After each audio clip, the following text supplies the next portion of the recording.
Hozirgi vaqt elektro va gibrid avtomobillar zamoni. Odamlar avtomobil xarid qilishda uni narxi hamyonbopligi, kam xarajatliligi, oilaviy va ko'plab qulayliklarga ega bo'lishini inobatga olishadi.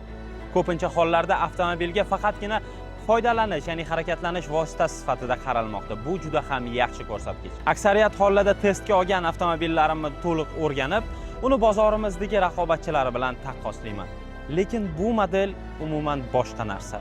Ushbu avtomobil haqida to'liq gapirishdan oldin men ko'pchilik unutib borayotgan avtomobil beradigan hisni sizlarga eslatib qo'yib, uni ovozini eshitib ko'rishingizni xohlayman.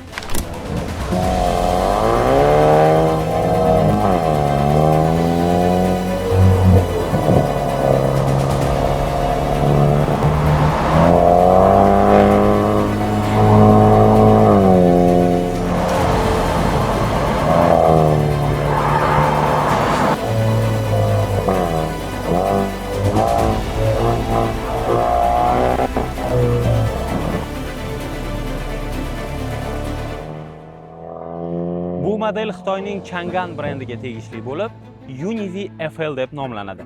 Model yangi emas, uning eski versiyasining ko'rinishi mana bunday. Lekin xitoyliklar hozirgi vaqt aynan gibrid va elektromobillar bo'lganini inobatga olib ham benzinli dvigatellar va u beradigan hissiyot va ovozlarni o'z ishtiyoqi borligini ham bilishgan. Ushbu avtomobilga yaxshilab e'tibor bering.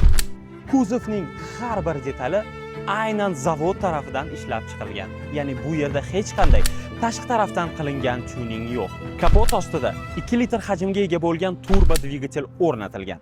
245 ta ot kuchi va bularning barchasi faqatgina old g'ildiraklarga kuch beradi. Ya'ni avtomobil old privodli. Korobka masalasida bu yerda 8 pog'onali avtomat o'rnatilgan. Eslatib o'taman, bozorimizda hozir uni 1,5 litr turbo versiyasi ham bor. Eng qizig'i shundaki, avtomobil juda ham chiroyli ovoz va yaxshigina tezlanishga ega bo'lishiga qaramasdan 100 kilometrga xarajati o'rtacha aralash siklda 6-8 litrni tashkil etadi. Agarda siz kuni bilan har kuni tindirmasdan avtomobilni zo'rlab sport, ya'ni race rejimida harakatlanadigan bo'lsangiz, uni yoqilg'i xarajati uzog'i 10 litrgacha bo'lishi mumkin. Lekin bu mashinani men 4 kundan beri haydab yuribman.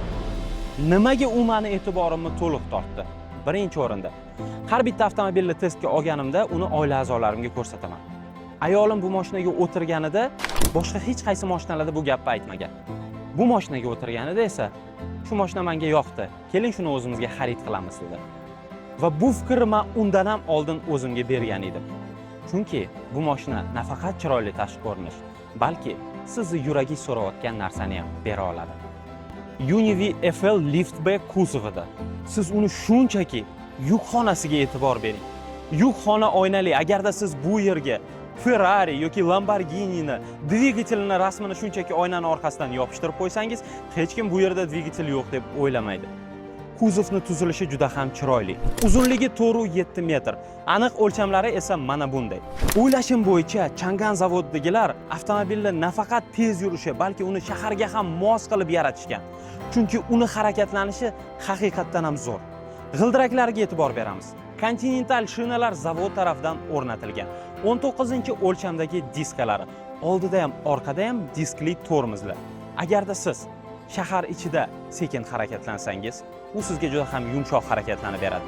Agarda sizga drive va tez harakatlanish kerak bo'lsa, shinalar soatiga 240 kilometrgacha bo'lgan tezlikni ko'tara oladi. Hozir O'zbekiston bozorida shunchaki ko'rinishi chiroyli bo'lishi uchun zavod tarafidan tuning qilingan avtomobillar, arzon avtomobillar mavjud. Ularni shunchaki vyxlop difuzoriga e'tibor bersangiz, soxtaligini bittada bilasiz. Aksariyat hollarda ularni asosiy vyxlop difuzori pastki qismda bo'ladi. Lekin bu avtomobilda ikkitali vyxlop difuzori qo'yilgan va ikkalasi ham rostdan xizmat qiladi. Buni eski versiyasida bu difuzorlar bir donadan ikkita tarafda o'rnatilgan edi. Uning tepasida esa karbonga o'xshagan, lekin shunchaki karbon imitatsiyasini beradigan element, ya'ni tuning qism o'rnatilgan. Bu albatta mashinani chiroyini yanada ochish uchun, bu haqiqiy karbon emas. Bitta narsani ta'kidlab o'taman va bu meni yana bir marta hayron qoldirgan narsa. Avtomobilning narxi O'zbekistonda o'rtacha $30,000 tashkil etadi. to'xtanglar. U juda ham qimmat ekan deyishdan oldin bitta narsaga e'tibor beringlar. Uni qimmatligi bizani O'zbekistonda bojxona xarajatlari qimmatligi sababli. Lekin u byudjet segmentga mansub. Tasavvur qilib ko'ringlar. Byudjet segmentda shaharda ham, tez yurishda ham har qanaqa sizlarni xohishinglarni qoniqtira oladigan avtomobil, benzinda harakatlanadigan avtomobil bo'lsa, bu juda ham yaxshi taklif emasmi? Mayli, davom etamiz. Tepa qismga e'tiboringlarni qaratmoqchiman. Mana bu spoiler avtomatik tarzda bekinib ko'tarish imkoniyatiga ega. Tasavvur qilib ko'ring. Ertalab tushasiz. Sovuq havoda qo'shnilaringiz mashinasini qizdirayotganda shunchaki dvigatelni ishga tushirasiz. Undan chiqayotgan ovoz, mana bu elementlar atrofdagi barchani e'tiborini tortishi aniq.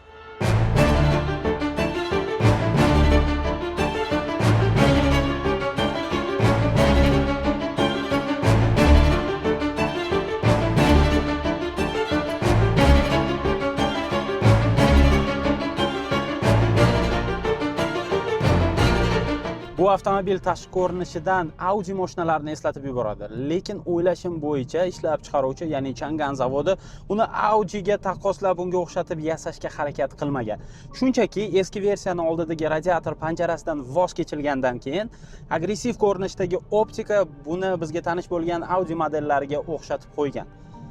Kiyimim o'zgarib qolganiga e'tibor bermanglar, chunki men sizlarga mashina haqida bunaqa emotsiya bilan, bunaqa ishonch bilan yaxshi gapirishimning sababi bu mashinani men 5 kundan beri haydab, har kuni o'zim his qilayotgan narsalarni sizlarga gapirib bermoqdaman. Boshqaruv masalasida men buni race rejimiga qo'yib haydab ko'rdim, ya'ni eng tez, eng kuchi bor kuchini beradigan rejimda haydadim. Mashina yo'lda o'zini haqiqatan ham yaxshi ushlab ketyapti. O'rtacha baholaydigan bo'lsak, bu byudjet segmentga mansub mashinaga 10 dan taxminan 8-8,5 ball qo'ysa bo'ladi. Orqasi tashamaydi, burilishlarga kirib ketayotganingizda yo'lni ushab turadi. Eng asosiysi rul sizni eshitadi. Siz nima xohlayotganingizni tushunib, u siz berayotgan buyruqlaringizni bajaradi. Podveska masalasida ushbu avtomobilni yumshoq avtomobil deyish qiyin. Balki men shinalarni bosimini kamaytirmagandirman. Men shunda olib uni dilerlik markazidan ko'chaga chiqib haydab ketdim. Lekin chuqurlardan, lejachi politsiyskilardan o'tishi yaxshi.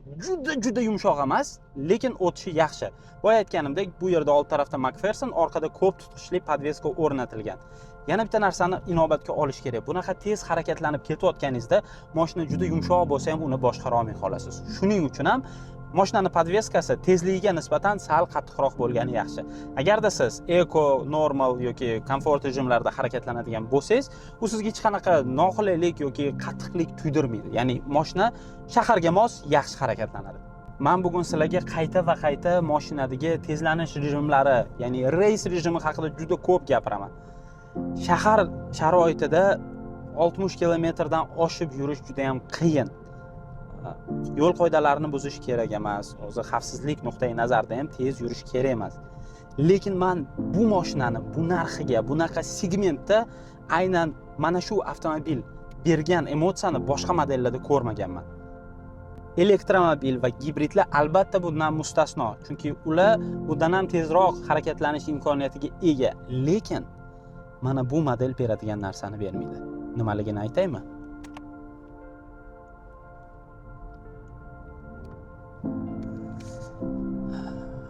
Ovozini qaranglar, ovozini. Juda yovvoyi avtomobil, juda. Ko'chada ketayotganingizda shunchaki reys tugmachasini bosasiz-ku, atrofdagi hamma mashina nima o'tib ketyapti deb qaraydi. Hamma. Odamlar bormi, mashinalar bormi? Hammani e'tibori sizda bo'ladi. Men endi maqtanish uchun, e'tiborni tortish uchun emas, o'zingiz his qilishingiz uchun men bu mashinani hech bo'lmasa rasmiy dilerlik markazida test drive ko'rishingizni xohlayman. Uni xarid qilishingiz ham o'zingizning tanlovingiz, to'g'ri, balki sizga bu mashina umuman to'g'ri kelmas, lekin shunchaki o'sha unutilayotgan narsani eslab ko'rish uchun avtomobildan chiqayotgan ovoz, undagi boshqaruvi, bu byudjet segmentdagi mashinada his qilish uchun shunchaki kelib bir marta test drive qilib ko'ring. Agarda meni fikrlarim noto'g'ri bo'lsa, izohlarda yozib ketasiz. Men kelib haydab ko'rdim, mana shu joyini noto'g'ri gapiribsiz deb bemalol yozib ketsanglar bo'ladi. Men bu narsani inobatga olaman.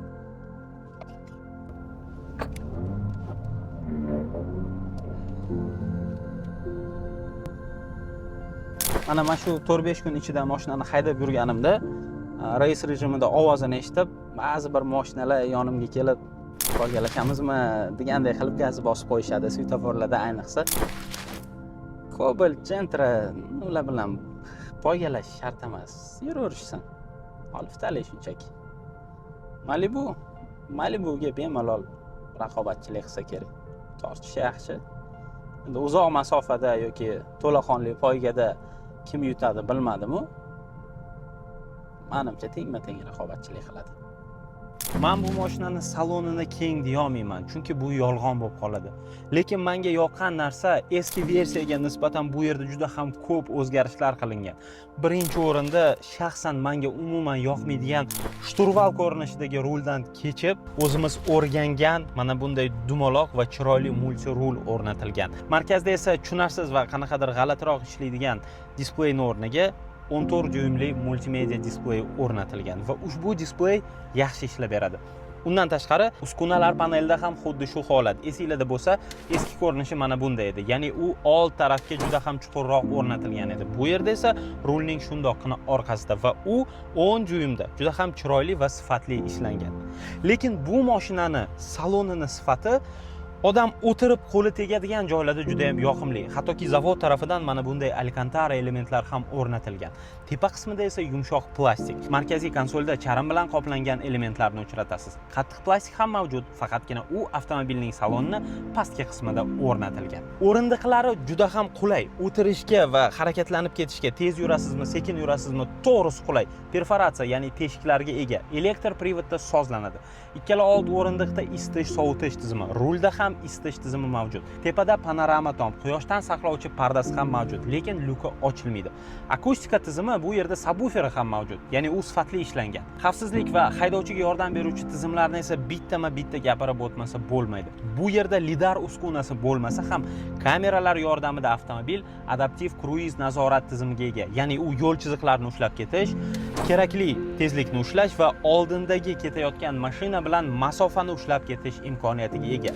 Lekin men har doimgidek bu narsani to'laqonlik 100% harakatlanib ketishda ishlatmasligingizni tavsiya bergan bo'lardim. Buning asosiy sababi O'zbekistonda yo'l chiziqlari unchalik ham yaxshi darajada emasligi.